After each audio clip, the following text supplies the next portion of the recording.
genre romance tanpa menyebut karya dari seorang ini tuh haram banget kayaknya. Masa sih pemenang nominasi FFI gitu suka film Armageddon ya nggak apa-apa juga sih. Hubungan itu it's not perfect but it's real. Wah. Ya nggak sih, hubungan kan kayak gitu ya, maksudnya kayak siap. nggak ada hubungan yang sempurna tapi at least it's real gitu.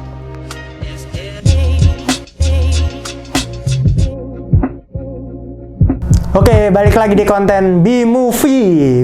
Bincangin movies. Oh iya, berubah lagi nggak sih? Nggak, udah fix. Udah fix, oke, bincangin ya. Bukan bacotin. Kembali lagi di edisi kedua kali ini kita bakal ngobrol-ngobrol banyak lagi soal perfilman. Mungkin pertama kita bahasin dulu Aris, kayak film-film yang akan tayang bulan ini nih, Oh bulan iya, Februari. kalau yang sedang tayang terutama saat ini di Take, ada beberapa film menarik yang lagi tayang tuh Kak. Yang pertama, film dari Damien Chazelle. Babylon ya. Iya, dia ngerilis film Babylon gitu. Itu proyek yang udah gue tunggu lama sih, karena Damien Chazelle bikin film lagi gitu, terus premisnya waktu itu udah tahu cerita tentang peralihan dari masa silent ke talkies gitu, jadi kayak penasaran sih. Jadi film tentang film ya, Iya. untuk film ini menarik untuk ditonton ya, terutama kalau kalian di bulan ini bingung tontonan apa yang pengen ditonton gitu, bisa dicoba salah satu karya dari Damien Chazelle ini. Yang kedua, ada Jalan yang Jauh Jangan Lupa Pulang karya Angga Dwi Masa Songko, yang kita udah bahas kemarin ya. Kita sempat bahas di awal dan gila semua orang udah menanti-nanti ini banget ya, apalagi di sequel yang pertamanya cukup banyak yang nonton ya. Dan waktu itu kan salah satu karakter yang menarik perhatian adalah memang Aurora kan. Dan ini kayak semacam, bukan sequel tapi semi spin-off ya, karena kan fokusnya ke Aurora gitu. Bener, dan ini juga bisa jadi salah satu rekomendasi. Iya. Tontonan kalian di weekend ini udah tayang ya, jadi buruan nonton. Kemudian yang ketiga, ada film horor judulnya The Offering. Ini gue jujur belum terlalu banyak tahu info tentang The Offering sih sebenarnya. Sebenarnya yang cukup beberapa judul yang menarik, pertama jelas ya bagi para Marvel lovers ya, ada Quantumania. Oh, ini mau tayang? Yang mau tayang. Oh, yang mau tayang bulan ini ya ada. Tanggal 17 Februari akan jadi kelanjutan yang sangat-sangat menarik ditunggu bagi Marvel fanboy gitu ya. Iya. Ngikutin Marvel nggak sih? Gue nggak nonton. Gue cuma nonton Spider-Man yang waktu ada Tobey Maguire doang gitu. Jadi itu pun di bioskop Trans TV ya? Enggak. Yang terakhir itu loh, yang ada 3 Spider-Man. Oh, yang miminya tunjuk-tunjukkan itu. Nah, itu pun gue nonton gara-gara ada Tobey Maguire sama Andrew Garfield, jadi ya udah. Ini upcoming lagi ada Gita Cinta dari SMA. Ya, remake dari Star Vision nih.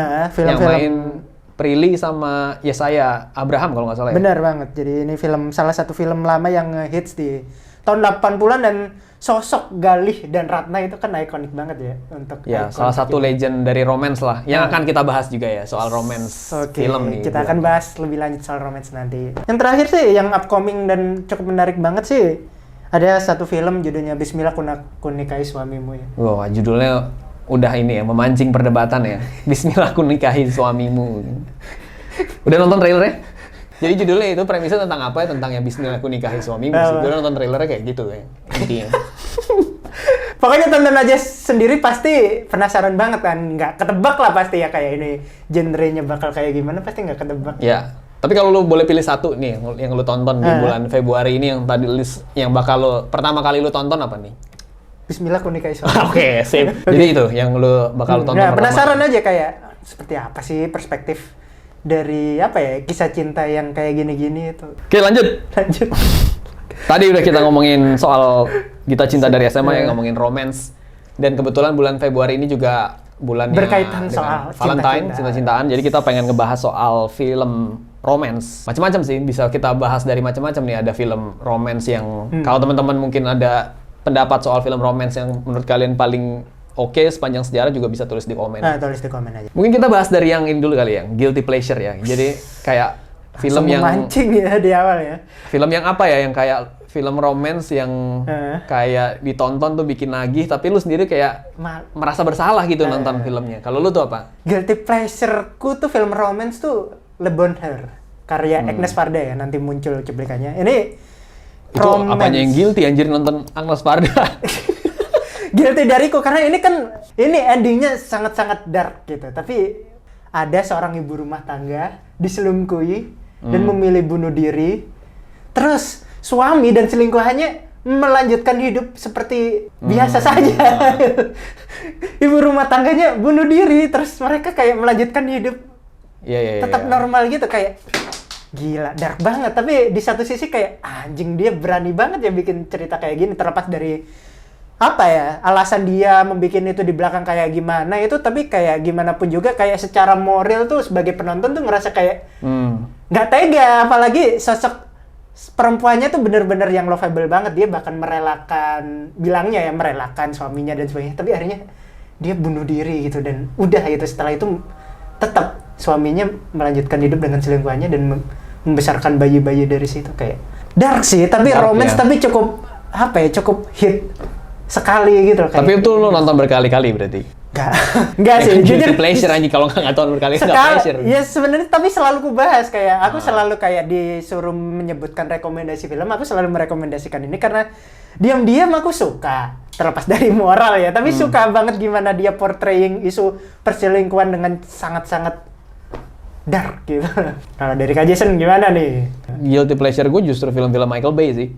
Yang romance, ini nggak kayak spesifik romance ya, kayak Armageddon sama Pearl Harbor. Oke, iya. Itu kan dua-duanya film Michael Bay kan. Chaotic gitu ya. Iya, satu disaster, satu perang kan. Kalau Pearl Harbor, ya pleasure gitu nontonnya, kayak nontonnya nagih gitu, kayak lo nonton nggak mikir kan, maksudnya kayak meledak-meledak gitu. Terus Armageddon juga gitu, tentang dunia nih dalam keadaan mau kiamat gitu. Terus tiba-tiba ada si karakter ini yang saling jatuh cinta tapi masih dilarang sama bokapnya, dan ternyata sama-sama tukang ngebor yang diubah mau jadi astronot gitu buat ngebom meteornya kan. Itu kan absurd banget ya kalau dipikir-pikir. Masalahnya tapi romansnya di mananya dulu nih? Romansnya kan ada cerita si Ben Affleck sama Liv Tyler-nya kan, itu romance kan sebenarnya, walaupun ya settingnya lagi kiamat ya, tapi masih kan sempat ya baper-baperan, masih sempat baper-baperan, dan di endingnya kan sedih yang nangis-nangisan gitu loh. Jadi kayak gue tonton berulang-ulang terus kayak, tapi gue kayak selalu malu mengakuinya di depan orang, gue nonton Armageddon dan gue suka gitu. Tapi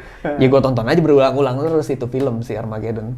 Lebih berat ke itu ya, status masa sih pemenang nominasi FFI gitu suka film Armageddon ya nggak apa-apa juga sih.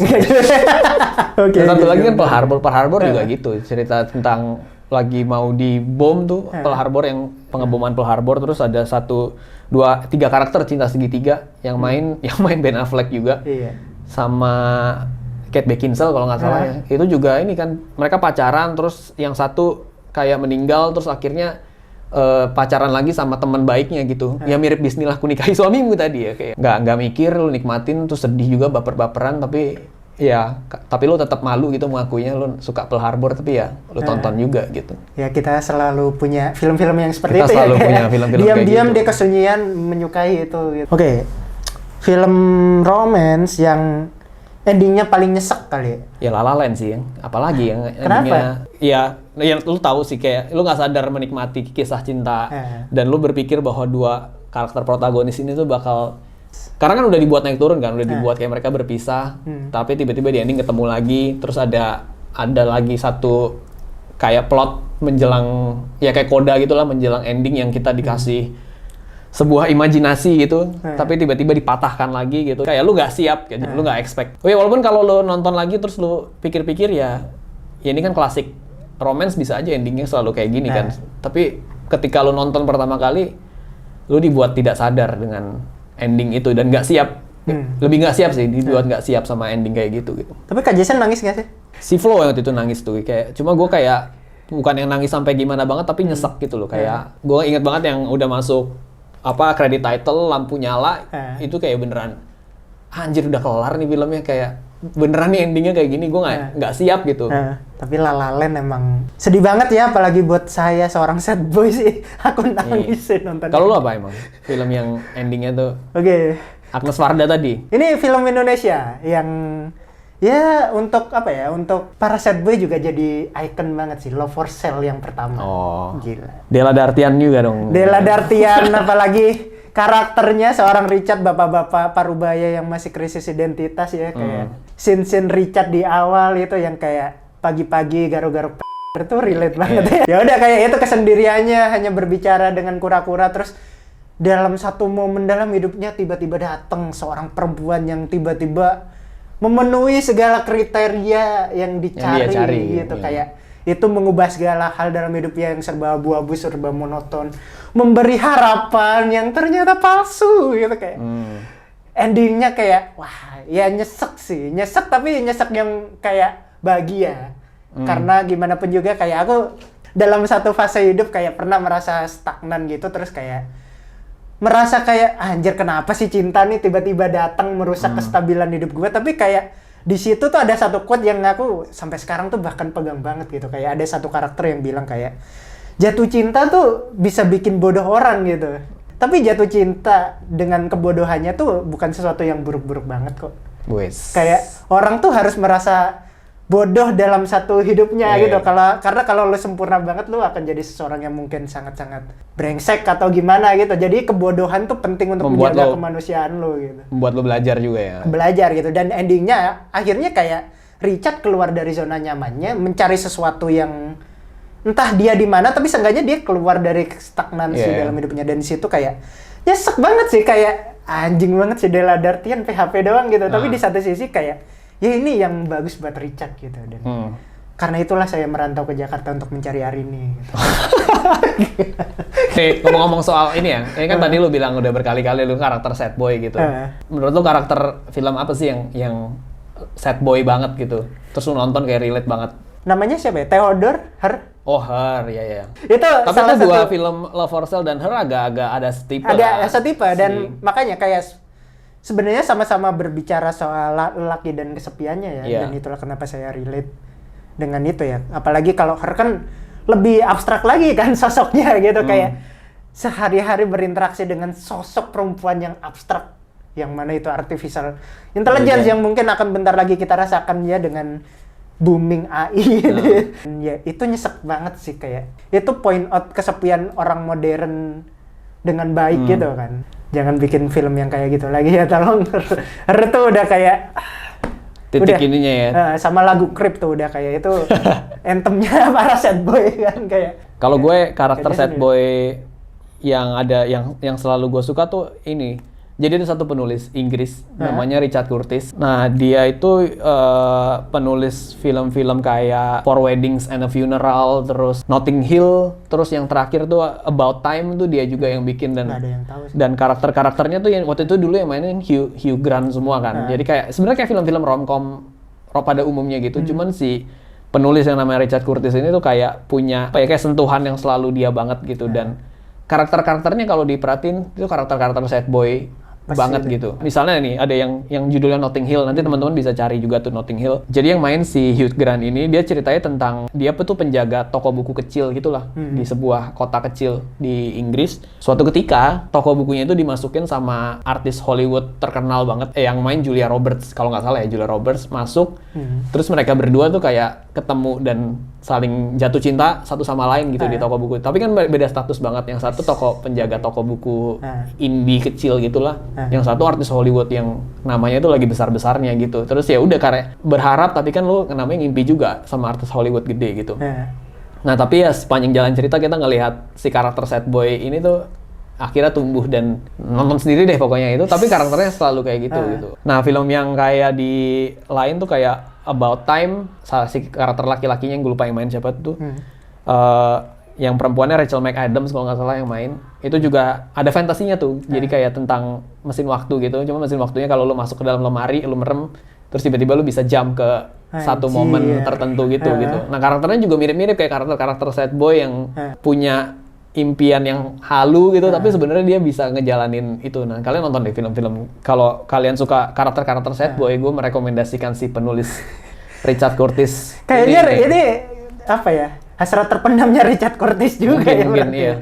Kalau nggak salah Yesterday itu dia yang nulis juga deh. Yesterday-nya Danny Boyle yang kemarin, yang premisnya menarik banget kan, tentang seluruh dunia melupakan lagu-lagu, melupakan The Beatles gitu. Anjir, iya. Nah, karakternya kan si yang cowok ini kan juga digambarkan kayak ya dibilang agak loser, tapi juga punya prinsip gitu, tapi ya sehari-hari kayak hidupnya sad gitu, kayak sad boy gitu, tapi akhirnya dia bisa menaklukkan ini. Jadi ya Richard Curtis lah. Oke, udah sedih-sedihan banget. Sekarang kita bahas couple favorit dari film romance. Gue trilogi Before sih kayaknya. Kenapa tuh? Jesse dan siapa nama satu lagi? Jesse dan Celine ya? Ya, Jesse dan Celine. Ya itu buat gue kayak couple romance yang keluar dari formula romance pada umumnya gitu. Tapi tetap lu bisa relate banget sama mereka berdua deh, kayak menurut gue sih mereka lah yang paling ikonik gitu menurut gue. Kenapa? Karena interaksinya yang sangat-sangat manusiawi. Maksudnya kan di film romance lain kan bisa sangat-sangat dramatis banget romansnya. Sementara mereka ya kayak kehidupan sehari-hari. Iya mungkin gitu. ini berkaitan juga dengan ini sih kayak filmnya ya. Maksudnya bukan cuma karakternya, maksudnya filmnya kan tone-nya emang lo film romance yang dibawa dengan pendekatan yang real gitu.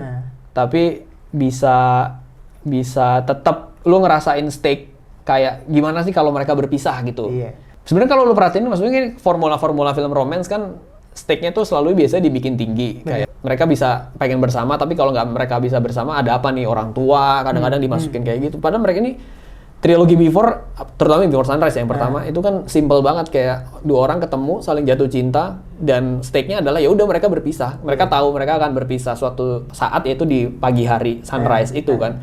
Sesimpel itu, tapi stake-nya lu bisa ngerasain banget karena dua karakter ini tuh beneran di build up, dimasak dengan bener sama si filmmaker, dan lu bisa ngerasain, lu nggak pengen mereka berpisah gitu. Jadi itu sih yang, kalau lo Bang?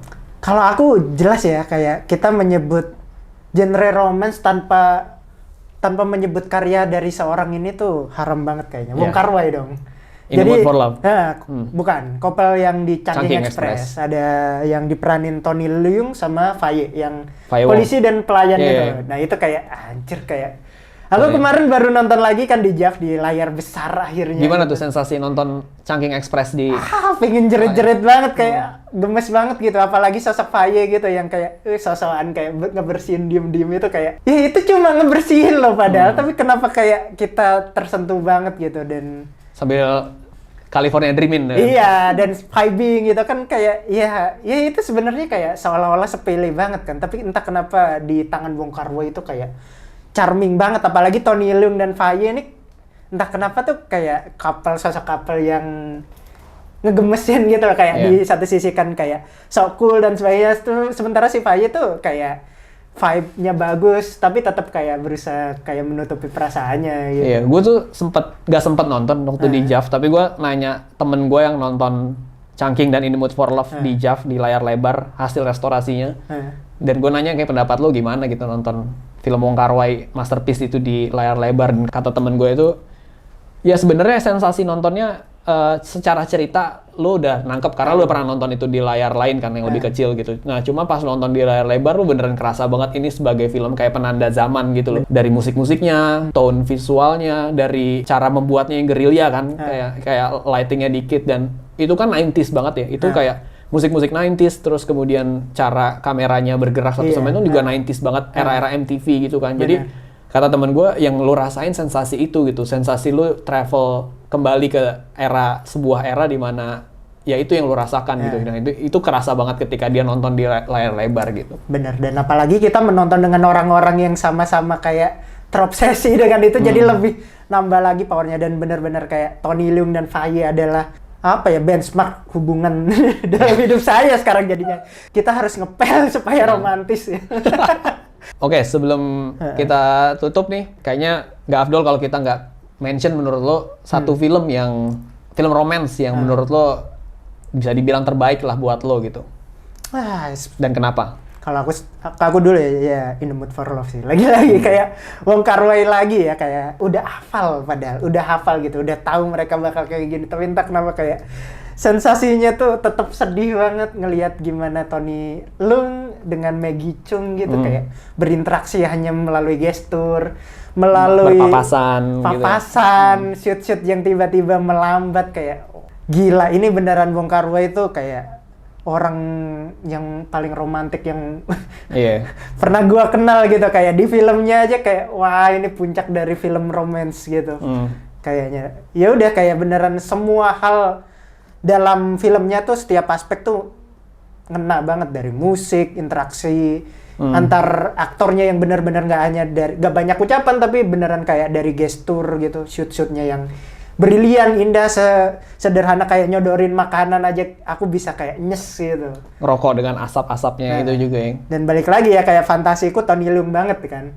Berarti lo mesti belajar nyisir gitu. Mesti belajar klimis, nulis gitu, ngerokok kayak asapnya harus gede juga.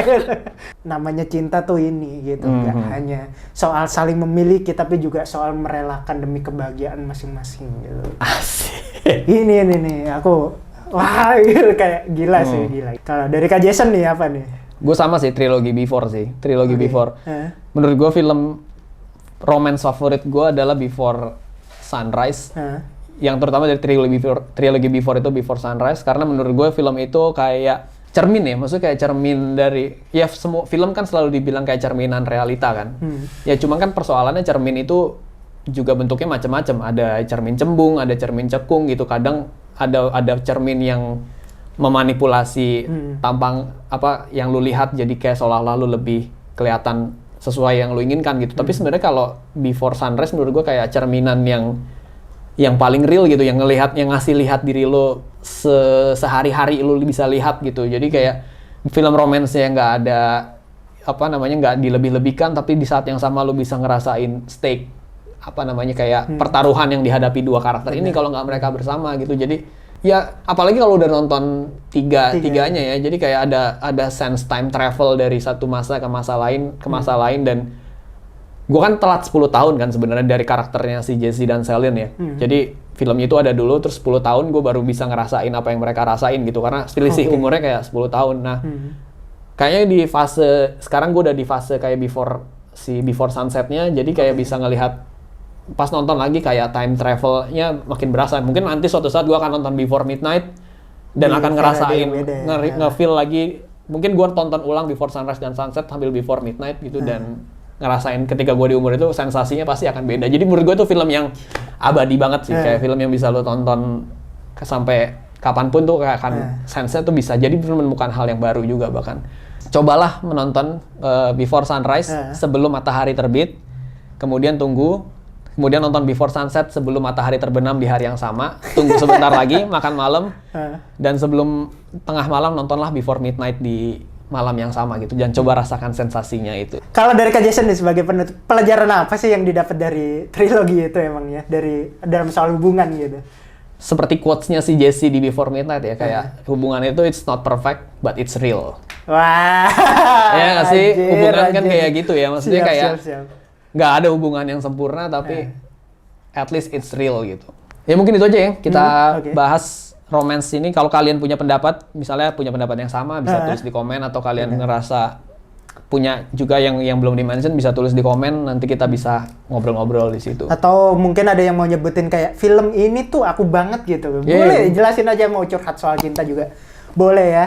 Oke, kalau kalian suka dengan video ini, jangan lupa untuk like, juga di-share, dan subscribe channel YouTube Studio Antelope supaya kita bisa bikin video-video menarik lainnya, dan termasuk podcast-podcast menarik lainnya. Oke, siap. Akhir kata, Selamat Hari Valentine.